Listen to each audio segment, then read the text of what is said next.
I am G. Krishnan, Social Science teacher, Gandhi Metric Higher Science School in Kandambalia. Today I am going to take History Unit 4. 4 titled The Rise of Magadha Kingdom. 4th one para.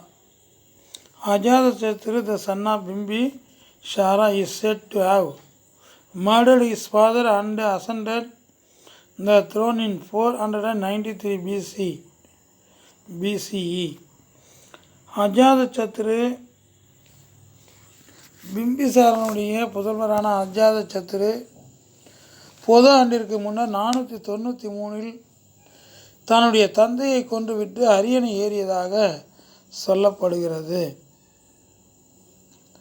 He continued his father's policy of expansion through military conquest.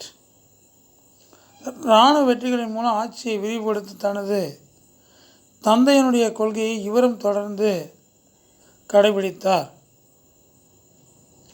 The capital city of Magadha was Rajagriha, which was surrounded by 5 hills, providing protections to the kingdom from external threat.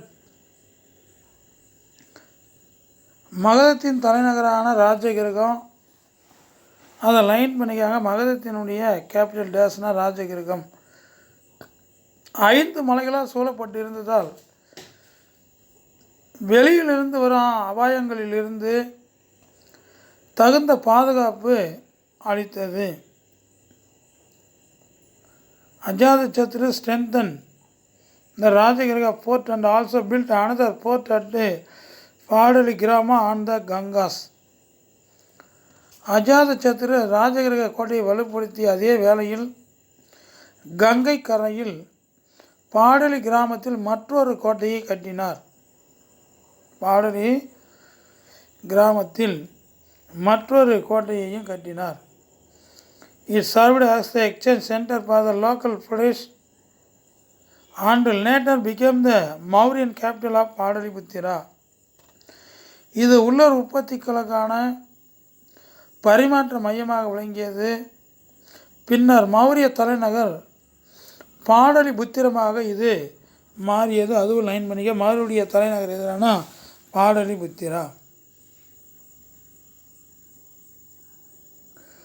Ajatashatru died in 461 BCE and he was succeeded by 5 kings. Ajatashatru பொது ஆண்டு முன்னர் 461 இறந்தார். இவருக்கு பிறகு 5 அரசர்கள் ஆட்சி செய்தார்கள். எல்லோருமே தந்தையை கொன்று ஆட்சிக்கு வரும் அஜாதசத்ருவின் உதாரணத்தை பின்பற்றினார்கள்.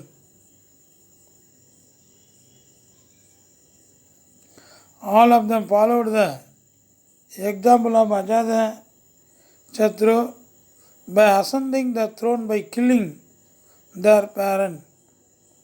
Fed up with such requiring incense, people of Magadha appointed the last ruler and viceroy and Sisanaga as the king.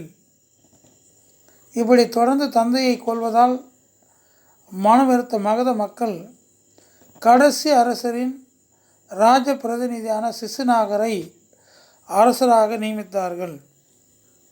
அந்த சிசுநாகா அதை லைன் பண்ணிக்காங்க.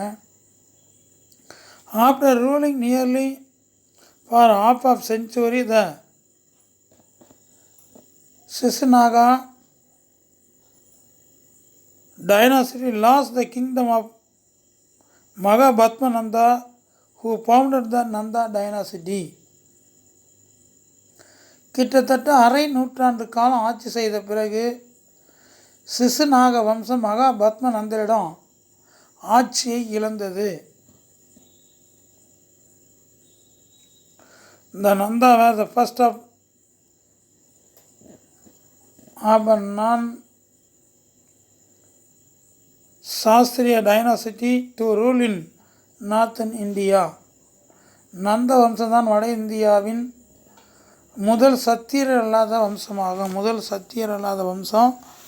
நந்த வம்சமாகும். Next one title Mauryan empire state and society. மௌரியனுடைய